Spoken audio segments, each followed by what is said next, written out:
आपके लिए बंटी बबली ही काफ़ी है। आप बंटी बबली मिलकर के अपने परिवार को गढ़ते रहिए, बढ़ाते रहिए। और साफ दिखाता है बांग्लादेश में जो हिंदुओं की संख्या घटी तो आज उनके कत्लेआम का सामना करना पड़ा, लेकिन बदले में उसको क्या मिला? उनको मिला 18 लोगों की जान चली गई एक्साइज कांस्टेबल की बहाली में। विधानसभा चुनाव के बीच कल्पना सोरेन और जयराम महतो कोई फैक्टर नजर आ रहे हैं आपको? हिंदुओं की संख्या घटी तो कश्मीर से कश्मीरी पंडितों का निर्वासन का जिंदगी व्यतीत करना पड़ा, और चंपई सोरेन जैसे लोगों को आदर के साथ रखना चाहिए था। ये सारे स्लोगन रन कर रहे हैं और ट्रेंड कर रहे हैं, और उसमें से एक है एक रहेंगे सिर्फ रहेंगे, इसका क्या मतलब है? देश का विभाजन होकर के पाकिस्तान और बांग्लादेश का निर्माण होना पड़ा। इन गद्दारों के कारण ही देश हजारों साल तक गुलाम रहा था, और इन गद्दारों के कारण ही देश का विभाजन हुआ था। और ये गद्दार फिर से इस झारखंड को और इसे भारत को टुकड़े करना चाहते हैं। ट्रैक्टर से पोल लेके जा रहे थे, गिर जाने से एक व्यक्ति की जान चली गई, एक व्यक्ति का पैर कट गया। इसको फुल फ्रेज में चालू करने में अभी दिक्कतें कर रही है सरकार, क्योंकि ज़मीन का जो एनओसी या ज़मीन का पट्टा नहीं दे रही है, भ्रष्टाचार करना चाह रही है। वर्तमान समय में आप किन किन स्थानीय मुद्दों के साथ चुनाव लड़ रहे हैं? और साथ ही साथ इस राज्य से इस भ्रष्टाचारी और युवा विरोधी, महिला विरोधी सरकार को उखाड़ के बाहर फेंकना है। इसमें भी हमारे संकल्प है, 25 ही नहीं 150 संकल्प अपने आने वाले हैं। भाजपा और या ऐसा कहें कि एनडीए गठबंधन इस बार बोरो प्लेयर्स के बेस पे खेल रहे हैं, खासकर उन्होंने शिवराज जी और हिमंता बिस्वा शर्मा पे कटाक्ष करने का प्रयास किया था, और इसीलिए कह रहे हैं कि बटेंगे तो कटेंगे, आज नहीं कटेंगे तो 20 साल बाद कटेंगे, एक रहेंगे तो सिर्फ।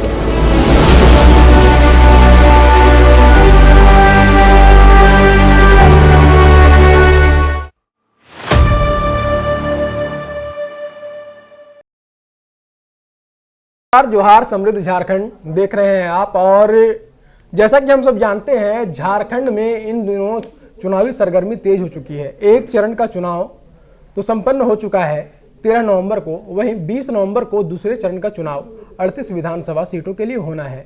और इस वक्त जिस क्षेत्र में हम हैं उस क्षेत्र का नाम है चंदन क्यारी विधानसभा। और यहाँ से काफ़ी कद्दावर नेता इस बार एनडीए प्रत्याशी के रूप में हमारे सामने नजर आ रहे हैं, जो कि हो सकता है कि हैट्रिक लगाएं। ऐसा इसलिए हम कह रहे हैं क्योंकि एनडीए से प्रत्याशी के रूप में यहाँ से फिर से अमर कुमार बावरी को चुना गया है। और हम उनसे बात करेंगे, जानेंगे कि क्या कुछ इस बार समीकरण है, इसके अलावे किन किन मुद्दों पर इस बार एनडीए झारखंड में चुनाव लड़ रही है। आपको बता दूं कि अमर कुमार बावरी जी कोई नया चेहरा नहीं है झारखंड के लिए, बल्कि 2 बार चंदन क्यारी से विधायक रहे हैं। इसके अलावे इन्होंने नेता प्रतिपक्ष की भी भूमिका अदा की है। बहुत बहुत स्वागत है आपका अमर कुमार बावरी जी, हमारे साथ आप हैं जुड़े हुए। नमस्कार, जोहार, आपका अभिनंदन जी। आपसे सबसे पहले जानना चाहेंगे, खासकर स्थानीय मुद्दे को उठाते हैं तो चंदन क्यारी में आपने 10 वर्षों तक एक तरह से यहाँ की जनता ने आपको सिरमौर बनाया, और क्या कुछ काम यहाँ पे हुआ ये हम जानना चाहेंगे आपसे। ये 10 साल पहले 2014 में जब जनता ने मुझे यहाँ नेतृत्व करने का मौका दिया था, चंदन क्यारी पिछड़ा हुआ क्षेत्र के रूप में जाना जाता था, जहाँ 63 गाँव में बिजली नहीं थी, और जो बिजली आती थी वो भी रहती कम थी, जाती ज़्यादा थी। चास से उधारी के सब स्टेशन के माध्यम से फिलामेंट जैसा बिजली जलता था। चांद तारों में पहुंचने के बाद भी लोग जो है यहाँ अंधेरे के जीवन में अपने आप को जीते थे। और बिजली के लिए संघर्ष ऐसा था कि लखीपुर गांव में बिजली लाने के लिए एक व्यक्ति का ट्रैक्टर से पोल लेके जा रहे थे, गिर जाने से एक व्यक्ति की जान चली गई, एक व्यक्ति का पैर कट गया। ये 2012-13 का घटना है। आज चंदन क्यारी में हम अगर कहें तो 63 गाँव में बिजली है। चंदन क्यारी में पावर का सब ग्रिड है, 5 सब स्टेशन है, और 24 घंटे में लगभग 24 घंटे बिजली उपलब्ध है। चंदन क्यारी में एक इंजीनियरिंग कॉलेज है सरकारी, चंदन क्यारी में एक पार्क है, चंदन क्यारी में अंतर्राष्ट्रीय स्तर का स्टेडियम है, जिससे गोल्डी मिश्रा जैसे खिलाड़ी निकल करके आज नेशनल गोल्ड मेडलिस्ट है। चंदन क्यारी में गवाई का बराज है। चंदन क्यारी में अनुसंधान केंद्र है छऊ का, जो इसका जिक्र खुद सदी के महानायक अमिताभ बच्चन अपने कौन बनेगा करोड़पति शो में करते हैं। ऐसे कई एक चीज़ें, जो सड़कों की कनेक्टिविटी है उसमें भी हम लोगों ने जो आज़ादी के बाद से जिस सड़कों का निर्माण नहीं हुआ था बंगाल बॉर्डर तक का, और कई एक ऐसे गांव तक सड़क पहुंचाना, ऐसे मुख्यालय तक लोगों को जोड़ना, ये सारी चीज़ें आज चंदन क्यारी में है। और हम कह सकते हैं कि चंदन क्यारी अब 2014 से बहुत आगे बढ़ गया है। नरेंद्र भाई मोदी जी के नेतृत्व में ये चंदन क्यारी अब विकसित प्रदेश के रूप में आगे बढ़ने का काम किया है। वर्तमान समय में आप किन किन स्थानीय मुद्दों के साथ चुनाव लड़ रहे हैं? देखिए, एक हर घर नल जल मिशन का जो एक प्रधानमंत्री जी का महत्वाकांक्षी योजना था, यह क्षेत्र में पानी की बहुत बड़ी समस्या है। बिजली का तो पूरी तरह से सैचुरेशन हो गया है, लगभग सड़क की कनेक्टिविटी सब जगह पहुंच गई है। अब जो मूल समस्या है वो है पानी का। तो हर घर नल जल योजना, जल जीवन मिशन एक प्रधानमंत्री जी का महत्वाकांक्षी योजना जो 2022 तक कंप्लीट होना था, लेकिन इस सरकार में लगातार भ्रष्टाचार के कारण ये योजना भी लोगों को जो है भ्रष्टाचार की भेंट चढ़ गई है। चंदन क्यारी भी उसमें एक है।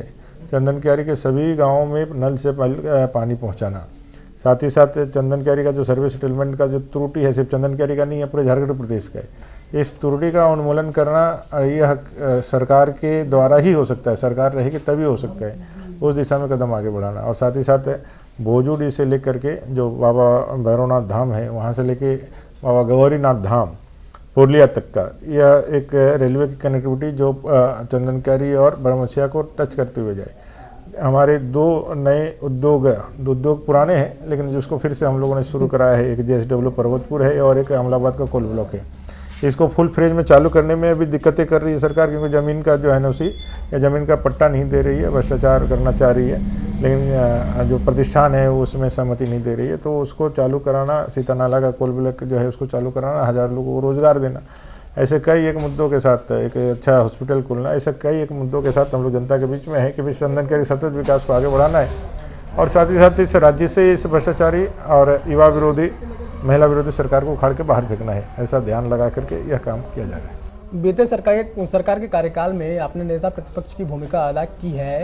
नेता प्रतिपक्ष रहते हुए आपने क्या कुछ किया राज्य की जनता के लिए? देखिए, मुझे 1 साल, चूँकि 5 साल में 4 साल इन्होंने नेता प्रतिपक्ष का जो है दायित्व किसी को सौंपने लेने नहीं दिया, इन्होंने लगातार उसको बंद करके रखा। 1 साल पहले मुझे नेता प्रतिपक्ष का भारतीय जनता पार्टी ने और शीर्ष नेतृत्व ने मौका दिया था, और तब से लेकर के 1 साल के अंदर जितने भी इस सरकार की खामियां थी, वो खामियों को हम लोगों ने जनता के बीच में रखने का काम किया है। और पहली बार आखिरी जो सत्र था विधानसभा का, उस सत्र में हम लोगों ने 24 घंटे से ज़्यादा विधानसभा के अंदर रह करके इस सरकार के उन तमाम वायदे जिसके बुनियाद पर सरकार आई थी वो 2019 के, वो सारे झूठे वायदों को जनता के बीच में रखने का काम किया, और इस सरकार को जनता के कसौटी पे खड़ा किया। और ये सरकार भागती हुई नजर आई, सदन से भी भागी, और अब जनता जो है उसको उसके मैदान से भी भगाने के लिए तैयार बैठी हुई है। एक सवाल होगा आपसे, चुनाव से संबंधित है कि 2019 के विधानसभा चुनाव के दौरान अगर हम लोग देखते हैं तो उमाकांत रजक, जो कि आपके प्रतिद्वंदी अभी हैं, वो आजसू पार्टी में थे और वर्तमान में वो झामुमो से चुनाव लड़ रहे हैं। इस संबंध में क्या कहेंगे? देखिए, प्रतिद्वंदी है तो कहीं ना कहीं से तो चुनाव लड़ेगा तभी प्रतिद्वंदी है। उन्होंने विचार को त्याग करके व्यक्ति विशेष के स्वार्थ को ज़्यादा जरूरी समझा। जिस सरकार को अभी तक वो कोस रहे थे इस झारखंड के अंदर, जिस सरकार ने इस युवाओं को ठगा है, आप उनके साथ जा करके सत्ता हासिल करना चाहते हैं और कुल मिला करके अपने स्वार्थ की प्रतिपूर्ति करना चाहते हैं। आज पूरा झारखंड प्रदेश बांग्लादेशी घुसपैठ और उसके कारण हो रहे हालात से चिंतित है। और जब यूपीए या जिसको हम इंडिया अलायंस से भी कहते हैं, वो लगातार खुलेआम बड़े ही जोर गले से कहता है कि यहाँ के संसाधनों पे बांग्लादेशी घुसपैठियों को भी हम उपभोग करने देंगे, तो यह इस देश के लिए और इस झारखंड के लिए एक संप्रभुता पे खतरा पैदा करता है। जैसा हाईकोर्ट ने भी अपने निर्णयों में कहा है, इस एक परिवाद में, जिसमें उन्होंने बार बार कहा है कि भाई बांग्लादेशी घुसपैठ के कारण संथाल प्रणाली पूरी डेमोग्राफी पूरी तरह से चेंज हो रही। तो कुल मिलाकर के उनका जाना हुआ है, वो गए हैं लड़ने के लिए। जनता जो है निर्णय करेगी 20 तारीख को, लेकिन कुल मिलाकर के मुझे पूरी उम्मीद है कि जनता जो है विकास के साथ रहेगी, जनता जो है सत्य के साथ रहेगी, जनता इस झारखंड और झारखंड की अस्मिता के साथ रहेगी। रोटी बेटी माटी के पुकार झारखंड में फिर भाजपा सरकार। इस बीच जो है एक मुद्दा काफ़ी समय सुनने के लिए आ रहा है, आपके जो विपक्षी नेतागण हैं उनके मुँह से सुनने में आया है कि भाजपा या ऐसा कहें कि एनडीए गठबंधन इस बार बोरो प्लेयर्स के बेस पे खेल रहे हैं। खासकर उन्होंने शिवराज जी और हिमंता बिस्वा शर्मा पे कटाक्ष करने का प्रयास किया था। भारतीय जनता पार्टी एक परिवार है और परिवार के सारे लोग भारतीय जनता पार्टी के लोग हैं। उनके लिए जो भी शब्द हो वो इस्तेमाल कर सकते हैं। हमारे लिए सभी एक राष्ट्रीय विचारधारा के साथ राष्ट्रवाद के एक लक्ष्य के साथ आगे बढ़ने वाले लोग हैं। और हम लोगों ने अपना पूरा जीवन समर्पण इस राष्ट्र को मजबूत करने के लिए, देश को, झारखंड को मजबूत करने के लिए किया है। हम अपने परिवार को मजबूत करने के लिए काम नहीं करते हैं। आपके लिए बंटी बबली ही काफ़ी है। आप बंटी बबली मिलकर के अपने परिवार को गढ़ते रहिए, बढ़ाते रहिए। हमारे लिए हमारा परिवार 1 अरब 40 करोड़ देश के वासी हैं, उसमें से लगभग 20-25 करोड़ जो हमारी जनता है, जो हमारे कार्यकर्ता है, वो हमारा परिवार है। और विश्व की सबसे बड़ी पार्टी के रूप में हम यहाँ स्थापित है, ये हमारे लिए गौरव का विषय है। तो कुल मिलाकर हम सभी को मिल करके आगे बढ़ने के लिए आगे प्रेरित करते हैं। और जो भी चुनावी कार्य, जो पार्टी का एक महत्वपूर्ण लोकतांत्रिक व्यवस्था में कार्य होता है चुनावी राजनीति में, उसमें हमारे सारे जो मूर्धन्य नेता है, और चाहे प्रधानमंत्री जी हों, चाहे जिसको भी जो दायित्व मिलता है, वो सारे लोग इस काम को करते हैं। इसलिए आपको जलन नहीं होना चाहिए। आपको भी ये कोशिश करनी चाहिए तो परिवार से बाहर निकल करके जो अपने झारखंड और झारखंडियों के लिए, आदिवासियों के लिए कुछ करना चाहते हैं, तो आपको मूलवासियों के लिए कुछ करना चाहते हैं तो करना चाहिए। और चंपई सोरेन जैसे लोगों को आदर के साथ रखना चाहिए था, लेकिन आप तो रख नहीं पाए, क्योंकि आपके लिए परिवारवाद और परिवार ही सबसे श्रेष्ठ है।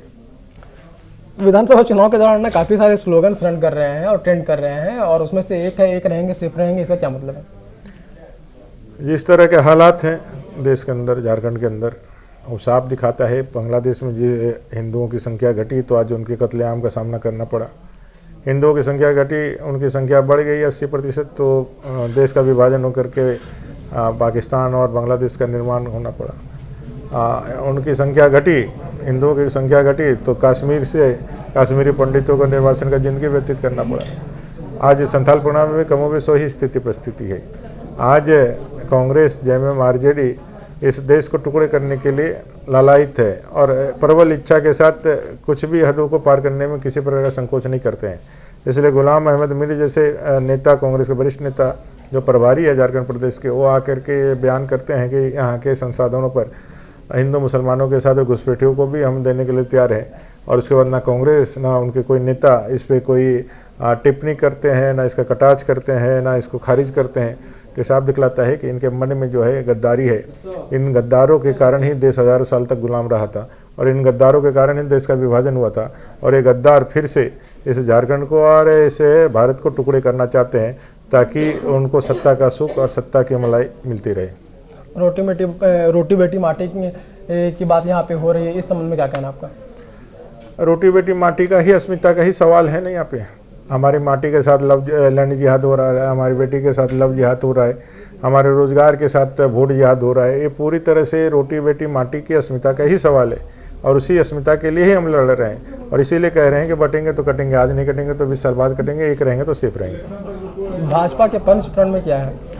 पंचप्रण में पहला हमारा है कि भाई हम सरकार में आने के साथ 2,87,500 युवाओं को सरकारी नौकरी, जिसमें पहले साल जब 2025 में 15 नवंबर को धरती आबा बिरसा मुंडा जी के जन्म जयंती के 150 साल होंगे, तब हम लोग 1-1.5 लाख नौकरियां सरकारी देंगे। हर साल 1 लाख नए रोजगार का सृजन प्राइवेट सेक्टर में करेंगे, और 5 लाख हम पूरे 5 साल में कुल मिला के 7,87,500 वैकेंसी नौकरियाँ। अपने माताओं बहनों के लिए हम गोगो दीदी योजना हर महीने के 11 तारीख को 2100 रुपये उनके खाते में पहुंचाना। युवा साथी के रूप में अपने बेरोजगार युवाओं को, ग्रेजुएट और पोस्ट ग्रेजुएट को 2,000 रुपये मासिक उनको सहायता देना। 500 रुपये में हम गैस का सिलेंडर, और साल में 2 गैस सिलेंडर मुफ्त देना।